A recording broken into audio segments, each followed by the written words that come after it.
به خبر روزانه ویدیویی بازار پلیمر برای 23 سپتامبر 2023 خوش آمدید. در این قسمت وارد دنیای اتیلن وینیل استاد برای هفته دوم سپتامبر 2023 می‌شویم و بر توسعه کلیدی در چین و هند تمرکز می‌کنیم. با خرسندی اعلام می‌کنیم که اعضای ویپ ما به تازگی سفر موفقیت‌آمیز خود به پلاست 23 را به پایان رساندند و در تعامل‌های تجاری مفید با نمایشگران شرکت کردند. ما همچنین در مورد مشارکت ما در رویداد پلاست یوریشیا 2023 آینده در استانبول، ترکیه در حال مذاکره هستیم. این ویدیو به افتخار توسط شرکت تجارت پلیمر معتبری به نام سامیک انترپرایز ارائه می شود که مرکز آن در آمدآباد، هندوستان قرار دارد و دارای بیش از 2 دهه تجربه در صنعت تجارت پلیمر به قیمت‌های رقابتی می باشد.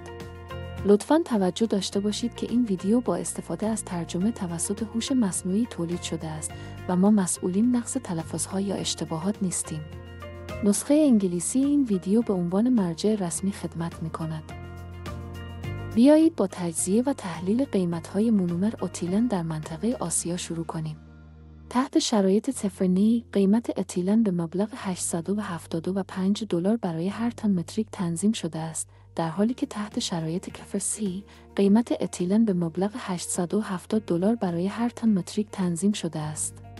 در همین حال، استات وینیل به مبلغ 7200 رم برای هر تن متریک تنظیم شده است.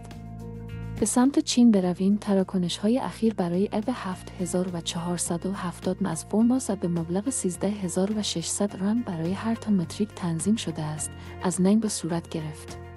با این حال، خریدها با انتظارات هماهنگ نشد و منجر بهبود در تقاضا نشد. قیمت‌های لحظه‌های انتظار می‌رود پایدار بمانند. همانطور که به تعطیلات طولانی عید پاییزی از 29 سپتامبر تا 6 اکتبر 2023 نزدیک می‌شویم، صنعت فراوری تنظیمات هوشیارانه‌ای را برای مدیریت موجودی قبل از تعطیلات انجام می‌دهد. نگرانی‌ها در مورد فشار ممکن بر موجودی پس از تعطیلات بدون تلاش‌های هماهنگ همچنان وجود دارد. احوال بازار همچنان متردد است، با تقاضای قوی از شرکت‌های پایانی که به چالش‌های معاملات منجر می‌شود. در میان این عوامل متناقض، انتظار می‌رود که قیمت اف متوقف شود. باید توجه داشت که تقاضای قابل توجهی از بخش فتوولتائیک وجود دارد که به نمایانگر رشد پتانسیل در آینده نزدیک است. قبل از ادامه، لطفاً ما را با دوست داشتن و به اشتراک گذاشتن این ویدیو حمایت کنید.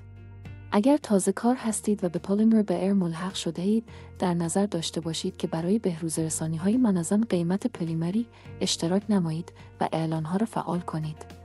برای دسترسی فوری به آخرین قیمت‌های اوپن بیر و اخبار در واتساپ، پیام ایو را به مثبت 919374624365 ارسال کنید.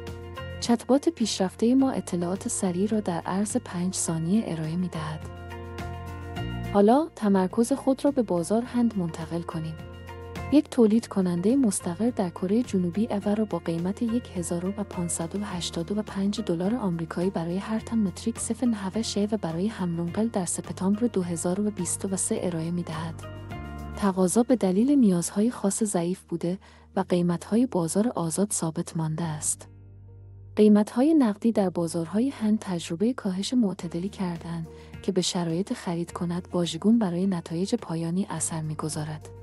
این به فروش کنتر محصولات نهایی مرتبط بوده و بر تجارت کلی تأثیر گذاشته است. با نزدیک شدن فصل جشنواره‌ها، تقاضا ممکن است افزایش یابد اگر از محصولات نهایی بهتری استفاده شود. بازی عواملی چون الگوهای خرید و فروش محصولات نهایی به این تغییرات کمک می‌کند و حساسیت بازار به نیروهای مختلف را نشان می‌دهد. از شما که به ما در بخش اخبار امروز پیوسته‌اید، سپاسگزاریم. ارزش قرار دادن نگاه شما را داریم و امیدواریم که این اطلاعات را ارزشمند یافته باشید. برای گزارش هفتگی و تجزیه و تحلیل روند آینده پلیپروپیلن از پلیمر بیر در روز دوشنبه تنظیم شده ماند. از تازه‌ترین توسعه‌های صنعت پلیمر باخبر شوید. از شما که به ما ملحق شدید سپاسگزاریم و آرزوی یک آخر هفته خوشگذرانی داریم.